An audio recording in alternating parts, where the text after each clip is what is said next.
Hi and welcome everyone. Lisa here, bringing you another product reveal on the Whimsy Stamps YouTube channel. So today we're going to have a look at the Fantabulous Day 4x6 stamp set.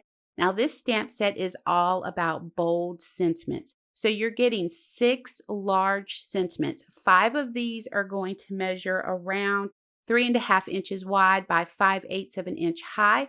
And then you're going to have the one incredible word that's measuring right around 3 1/8 of an inch wide by 5/8 of an inch high.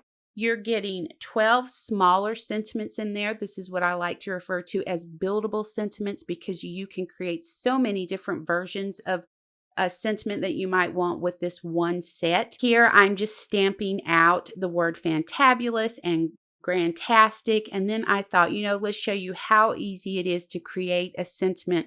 Make it a grantastic kind of day. I have a sample I'm going to be sharing with you in just a second. Let me give you a close-up look of this. And here's my sample. Now, what I did was I created a shaker card with the new cube die set, and I wanted to have a really bold sentiment with this. So this set came in perfect. And I just did that make it incredible with that big exclamation mark. I hope you enjoyed the product reveal. Let me know what you think about the new Fantabulous Day set in the comments below. For more information on this product, you can hop over to the Whimsy Stamps website. I have the link directly below for you. And until next time, take care.